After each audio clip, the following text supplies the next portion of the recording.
बदलापूर मध्ये RSS वाल्यांची एक नामवंत शाळा, त्या शाळेमध्ये 3.5 आणि 4 वर्षाच्या 2 चिमुकल्यावर तिथला सफाई कामगार अत्याचार करतो आहे. खरं म्हणलं तर त्या ठिकाणी महिला असायला पाहिजे. अत्याचार केल्यानंतर हे प्रकरण दडपण्याचा प्रयत्न झाला. आई वडील पोलीस स्टेशनला गेले. 13 तास त्या पोलीस स्टेशन मध्ये होते. वाचवण्याचा आटोकाट प्रयत्न त्यांनी केला. याचा संताप संपूर्ण बदलापूर मध्ये पसरला. सोशल मीडियावर हजारो अशा पद्धतीचे मेसेज यायला सुरुवात झालं आणि बदलापूर मध्ये लोकांनी बंडच केला. भारताच्या इतिहासामध्ये 75 सालानंतर 11 तास रेल्वे बंद असलेलं पहिल्यांदा मी बघत आहे.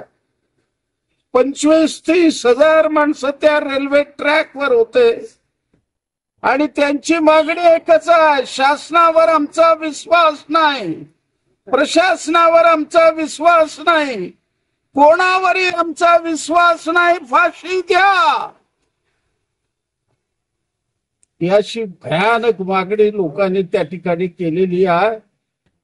मुख्यमंत्र्याच्या अपिलाला लोक ऐकायला तयार नाही.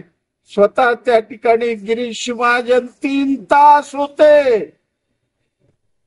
कोणी ऐकण्याच्या परिस्थितीत नाही. शेवटी लाठीमार, अश्रुधूर. याची चौकशी करण्याऐवजी आता लोकांना अटक करायला सुरुवात झालेला आहे. या संपूर्ण प्रकरणाची न्यायालयीन चौकशी झाली पाहिजे. त्या आरोपीला फाशी मिळायला पाहिजे. या देशामध्ये कुठेही असा प्रकार घडता कामा नये. शासनाने स्वतःहून खुर्ची सोडली पाहिजे. या मागणी करता आणि संपूर्ण प्रकाराचा निषेध करण्याकरता महाविकास आघाडीच्या वतीनं 24 तारखेला महाराष्ट्र बंद आहे.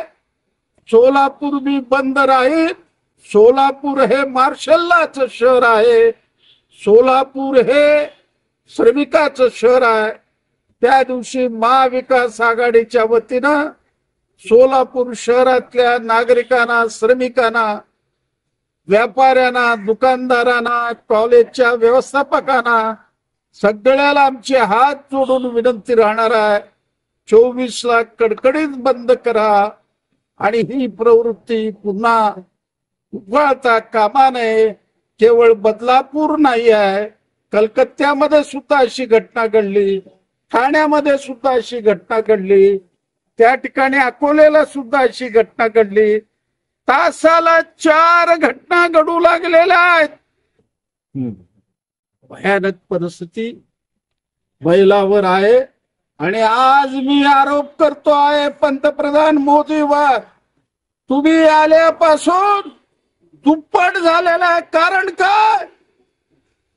बिल्किस बानोवर सामुदायिक बलात्कार करता, जन्मठेपेची शिक्षा होती, त्यांना तुरुंगामधून सोडता, वीराप्रमाणे त्यांचं स्वागत करता, ही लांछना फदबाबा. आणि तुम्ही अशा पद्धतीनं प्रोत्साहन दिल्यामुळं या घटना घडू लागलेल्या आहेत. कोणाच्याही घरात घटना घडेल म्हणून आम्ही एकजुटीने येणार. आम्ही शासनाला सांगितलं